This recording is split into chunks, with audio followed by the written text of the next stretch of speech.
कामधेनु गाय। आज हम पौराणिक कथाओं के रहस्यों में कामधेनु गाय के बारे में जानेंगे। तो आइए दोस्तों, इस विषय को आगे बढ़ाते हैं और माता कामधेनु के बारे में जानते हैं। हिंदू धर्म के अनेक धार्मिक ग्रंथों में कामधेनु गाय की चर्चा हमने और आपने सुनी ही रखी है। इस चर्चा में हमने सुना और देखा भी है कि कामधेनु गाय में दिव्य शक्ति थी।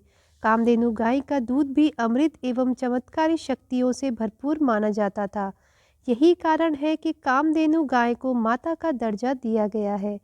जैसे एक माँ अपने बच्चे को हर इच्छा पूरी करने के लिए कोई कसर नहीं छोड़ती, उनका अच्छी तरह पालन पोषण करती है, ठीक उसी प्रकार से कामधेनु गाय भी मांगी गई हर इच्छा पूरी करती थी।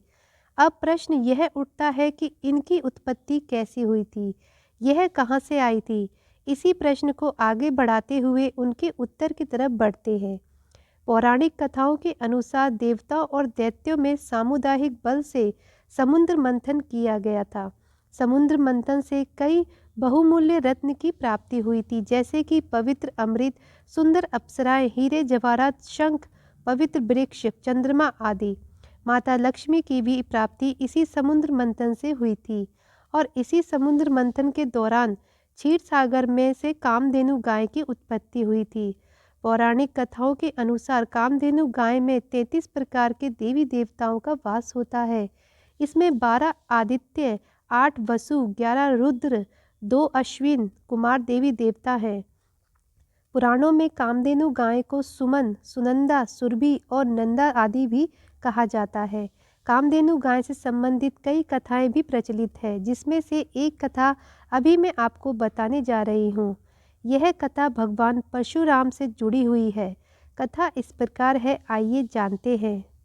एक बार भगवान परशुराम जी के पिता महर्षि जमदग्नि और माता रेणुका के आश्रम में उस समय के राजा सहस्त्रार्जुन अपनी सेना के साथ भूखे प्यासे और थके हुए पहुँचे। पहले की रीत थी कि राजा महाराजा जब शिकार खेलने निकलते थे और वह शिकार खेलते खेलते दूर निकल आते और जब उन्हें थकावट और भूख प्यास महसूस होती थी, तब वह वन में ही बने महर्षि मुनियों के आश्रम में जाकर विश्राम के साथ साथ ऋषि मुनियों का आशीर्वाद भी प्राप्त करते थे। ऋषि मुनि अपने अपने समर्थ के अनुसार राजा महाराजाओं का अतिथि सत्कार करते थे। जब राजा सहस्त्रार्जुन ने महर्षि जमदग्नि के आश्रम में प्रवेश किया तो वह अकेले नहीं थे, बल्कि उनके साथ उनकी सेना भी थी।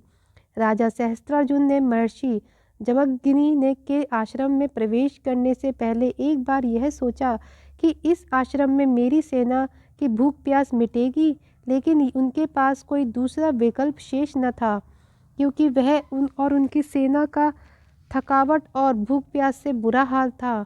महर्षि जमदग्नि के पास देवराज इंद्र से प्राप्त देवीय गुणों वाली कामधेनु गाय थी।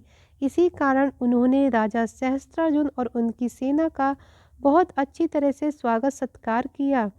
राजा सहस्त्रार्जुन को घोर आश्चर्य हुआ कि कहाँ तो मैं यह सोच रहा था कि इस आश्रम में मेरी और मेरी सेना की भूख प्यास मिट भी पाएगी या नहीं, लेकिन यहाँ तो हमारे पेट के साथ साथ हमारा मन भी तृप्त हो गया। राजा सहस्त्रार्जुन इस संदर्भ में महर्षि जमदग्नि से बात की और अपनी दुविधा उनको कह सुनाई। महर्षि जमदग्नि ने राजा सहस्त्रार्जुन की दुविधा को दूर करने के प्रयोजन से उन्हें कामधेनु गाय के बारे में बताया और राजा सहस्त्रार्जुन को कामधेनु गाय के समक्ष ले गए और राजा सहस्त्रार्जुन को दिखाया कि कैसे एक ही क्षण में कामधेनु गाय ने राजा सहस्त्रार्जुन और उनकी सेना के लिए उत्तम और स्वादिष्ट भोजन का प्रबंध कर दिया है। यह सब देखकर राजा सहस्त्रार्जुन चकित हो गए और उन्हें यह लगने लगा कि इस कामधेनु गाय के सामने तो मेरे राजमहल के सारे ऐश्वर्य फीके हैं। अगर यह कामधेनु गाय मुझे मिल जाए तो मैं संपूर्ण हो जाऊंगा, मेरे पास किसी भी वस्तु का अभाव नहीं रहेगा।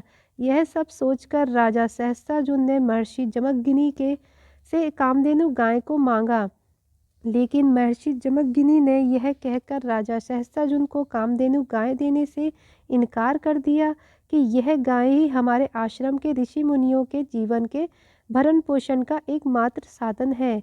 महर्षि जमदग्नि की बातों को सुनकर राजा सहस्त्रार्जुन बहुत ही क्रोधित हुए और उन्होंने अपनी सेना के साथ मिलकर महर्षि जमदग्नि के आश्रम को तहस नहस कर दिया और कामधेनु गाय को अपने साथ ले जाने के उद्देश्य से जैसे ही राजा सहस्त्रजुन कामधेनु गाय को पकड़ने के लिए अपना हाथ बढ़ाया, वैसे ही कामधेनु गाय राजा सहस्त्रजुन के हाथ लगाने से पहले ही स्वर्ग के मार्ग की तरफ उड़ गई। इस घटनाक्रम के पश्चात कामधेनु गाय न मिलने के कारण राजा सहस्त्रजुन और उनकी सेना क्रोधित और निराश होकर अपने नगर महिष्मतिपुर लौट आए। महर्षि जमदग्नि और उनकी पत्नी रेणुका को यह देखकर बहुत दुख हो रहा था कि उनका आश्रम भी उजड़ गया और कामधेनु गाय भी चली गई।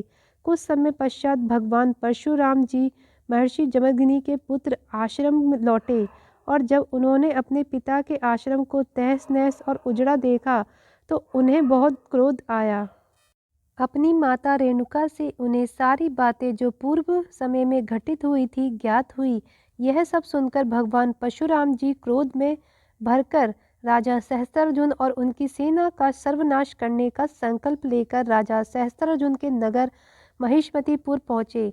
राजा सहस्त्रजुन और भगवान परशुराम के बीच भीषण युद्ध हुआ। अंत में भगवान परशुराम ने राजा सहस्त्रजुन की हजारों भुजाएं और धड़ अपने सहस्त्र परशु से काटकर उनका वध कर दिया। इसके पश्चात भगवान परशुराम जी अपने पिता के आश्रम में पहुँचे। महर्षि जमदग्नि ने अपने पुत्र भगवान परशुराम को वध का प्रायश्चित करने के लिए हरिद्वार जाकर तपस्या करने के लिए कहा। भगवान परशुराम तीर्थ स्थल पर जाकर तपस्या में लीन हो गए। इधर जब राजा सहस्त्रजुन के पुत्रों को भगवान परशुराम के तीर्थ स्थल पर जाने की सूचना मिली, वह सब अपने पिता की मृत्यु का बदला लेने के लिए महर्षि जमदग्नि के आश्रम में आ गए। उस समय आश्रम में केवल महर्षि जमदग्नि और उनकी पत्नी रेणुका ही थे। राजा सहस्त्रजुन के पुत्रों ने आश्रम में प्रवेश करते ही ध्यानमग्न महर्षि जमदग्नि के सर धड़ से अलग कर दिया। जब इस दृश्य को महर्षि जमदग्नि की पत्नी रेणुका ने देखा तो वह चिल्लाते हुए अपने पुत्र परशुराम को पुकारने लगी। परशुराम जी की माता को बचाव के लिए पुकारते देखकर सहस्त्रजुन के पुत्रों ने उनको भी मारना शुरू कर दिया और जब सहस्त्र अर्जुन के पुत्रों को लगा कि परशुराम की माता भी मर गई है तो वह वापस आने अपने नगर महिष्मतिपुर लौट गए। जब भगवान परशुराम जी की माता रेणुका उन्हें पुकार रही थी उस वक्त भगवान परशुराम तपस्या में लीन थे, लेकिन अपनी माता की आवाज़ से उनकी तपस्या भंग हो गई और भगवान परशुराम अपनी शक्तियों की बदौलत तुरंत ही अपने आश्रम को लौट आए। अपने आश्रम की दुर्दशा और अपने पिता का कटा हुआ सर देखकर भगवान परशुराम का क्रोध चरम सीमा पर पहुंच गया और अपने पिता के कटे हुए सर और धड़ को अपने भाइयों को सौंपकर वह राजा सहस्त्रजुन के नगर महिष्मतिपुर पहुँचे। वहाँ पहुँचकर सहस्त्रजुन के बचे हुए पुत्रों को भगवान परशुराम ने मार डाला और अपने आश्रम लौट आए।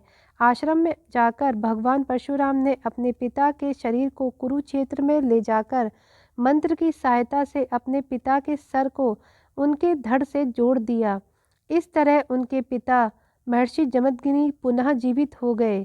दोस्तों, कथा में हमने देखा कि किस तरह से एक कामधेनु गाय के लिए एक राजा के कुल का ही नाश हो जाता है। आगे भी हम कामधेनु गाय से संबंधित कथा पर बात करेंगे इस बारे में। धन्यवाद।